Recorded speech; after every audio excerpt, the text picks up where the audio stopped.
Hello दोस्तों। ये मेरी फर्स्ट वीडियो है और इसमें मैं आपको बताऊंगा कि मेरी जर्नी क्या थी मल्टीपल प्रीलिम फेलियर से continue 2 time forest cut off clear करना विद जनरल कैटेगरी।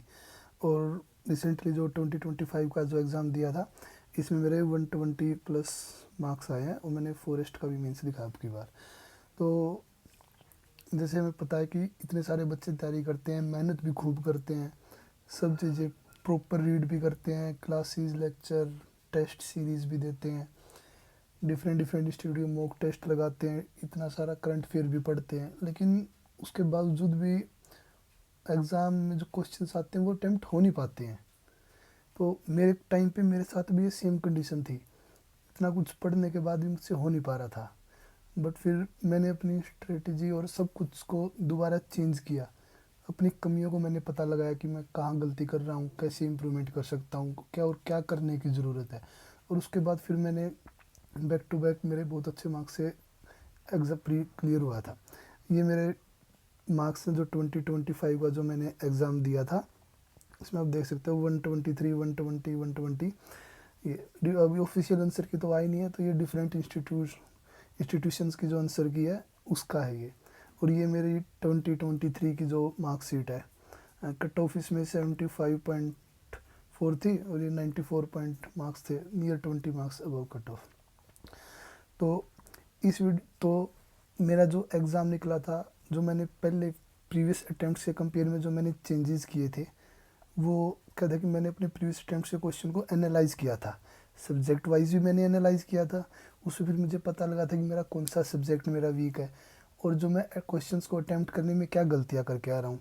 और साथ में मैंने ये भी एनालाइज़ किया था कि मुझ में जो कमी आ रही है वो नॉलेज लेवल पे कमी है या फिर जो एक जो स्किल होती है, जो एप्टीट्यूड बोलते हैं, या आज के टाइम पे लॉजिक थिंकिंग एलिमिनेशन जो भी है, आपको जो नाम देना चाहो आप, वो उसमें भी मेरी कहाँ कमी है। ये मेरा 2023 का जो मेरा एग्ज़ाम क्लियर था, ये मेरा उसका है जो मैंने एनालिसिस किया था। इसको डिटेल में अभी शायद आप लोग समझ नहीं पाओगे, लेकिन बट ये बहुत सिंपल है, हम डिटेल में नेक्स्ट वीडियो में इसके बारे में आराम से डिस्कस करेंगे। ये मैंने जैसे 2020 और 2022 के जो मेरे क्वेश्चन थे ये मैंने एनालाइज़ किया था, पता करने के लिए भी मेरा कौन सा सब्जेक्ट वीक है और क्या कमी आ रही है और मैं कहाँ इम्प्रूवमेंट कर सकता हूँ और कैसे कर सकता हूँ। और जनरली जो मैंने मेन चीज़ जो जिस पे काम किया था वो था, मैंने फॉर्मूला फॉलो किया था प्री के लिए।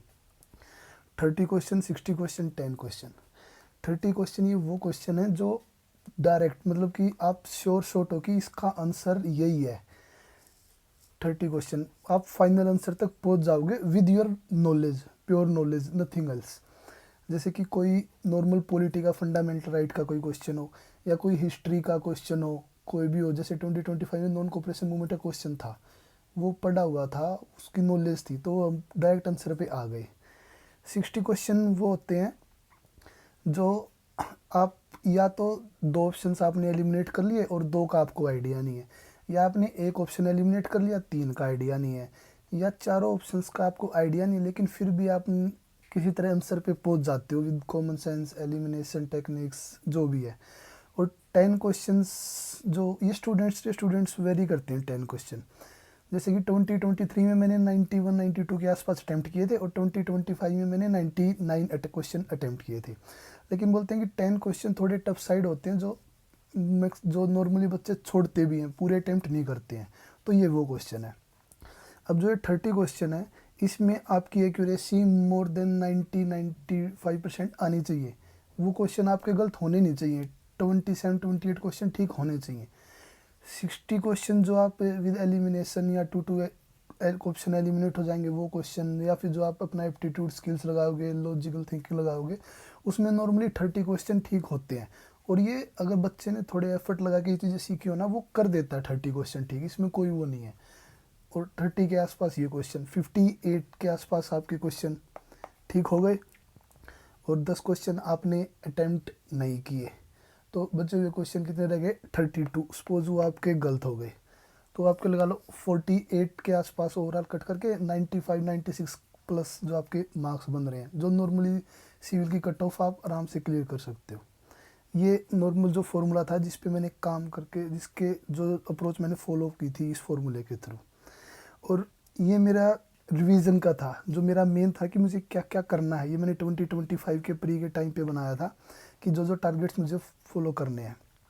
और ये मैंने काम तब किया था जब मैं ऑलरेडी 2023 में अच्छे से प्रिपरेशन करके एग्ज़ाम क्लियर कर चुका था। जैसे आप देख सकते हो यहाँ मैंने सब्जेक्ट्स लिखे हुए हैं, और ये है कि static current first second third fifth revision. तो जिसको मैंने पॉलिटी, ज्योग्राफी, इकोनॉमी, ये जो कोर सब्जेक्ट्स हैं इनकी मैंने काफ़ी रिवीजन की थी। और जो मैंने 30 क्वेश्चंस के बारे में आपको जो बताया था, वो 30 क्वेश्चन नॉर्मली इन्हीं के होते हैं, पॉलिटी के, ज्योग्राफी के, इकोनॉमी के या फिर हिस्ट्री के। और जो बाकी सब्जेक्ट्स हो गए जैसे इन्वायरमेंट साइंस, आईआर, इनकी मैंने अच्छे से रिवीजन की थी। ये मिसलेनियस में मैप, इंडेक्स, रिपोर्ट्स, कोई और करंट इवेंट वगैरह वो सब आ गए। अब आते हैं पीवाईक्यू मैंने कैसे किए थे। पीवाईक्यू के दो अप्रोच थी मेरी। एक तो जो भी ऑप्शन है उस ऑप्शन को डिटेल में करना। 4 ऑप्शन होते हैं, 4 ऑप्शंस को डिटेल में पढ़ना, उनके बारे में कंप्लीट नॉलेज होना। तो ये देखो मैंने पॉलिटी के 5 टाइम्स किए थे, ज्योग्राफी के 4 टाइम्स, इकोनॉमी के 3 टाइम्स, हिस्ट्री के मैंने 3 टाइम्स किए थे, और इन्वायरमेंट साइंस के 2 बार, एक बार, क्योंकि ये ज़्यादा रिपीट होते नहीं है। अब ये हो गया पीवाईक्यू रिवीजन जो डिटेल में है। और दूसरा पीवाईक्यू था ये एलिमिनेशन बेस्ड पे करना। एलिमिनेशन जो फिर आप एप्टीट्यूड या लॉजिकल थिंकिंग जो भी है, इसमें आप देख सकते हो 21 से लेके 2024 के मैंने क्वेश्चन 6 टाइम किया था पीवाईक्यू, और 27 से लेके 217 से लेके 220 तक मैंने 3 टाइम्स किया था। तो इतनी बार मैंने ये पीवाईक्यू जस्ट पूरा प्रॉपर प्रैक्टिस किया था, एलिमिनेशन ट्रिक्स या जो थिंकिंग, कॉमन सेंस, जो एप्टीट्यूड बोलते हैं, सोल्व करने के लिए, ये सब था। और यहाँ पे मैंने टेस्ट सीरीज देखो, मैं फुल लेंथ टेस्ट ज़्यादा नहीं लगा पाया था, 10-11 ही कर पाया था मैं।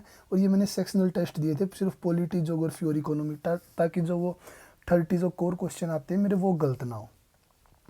तो ये मैंने इस वीडियो में आपको बताया कि जो मेन मैंने क्या किया था अच्छा एक 120 प्लस स्कोर करने के लिए। Thank you. और फिर नेक्स्ट वीडियो में मैं ये हर चीज़ें आपको डिटेल में बताऊंगा कि कैसे ये चीज़ें काम करती हैं, कैसे इसको आपको अपना एनालिसिस करना, अपना आपने जो 2025 का अटैम्प्ट दिया, 2024 का अटैम्प्ट दिया, वो कैसे करना है। ये चार्ट भी हम लोग की आप लोगों को मिनिमम क्या चीज़ें करना है, एक जो टारगेट है आपका प्रीलिम 2025 तक। Okay, so thank you guys, मिलते हैं नेक्स्ट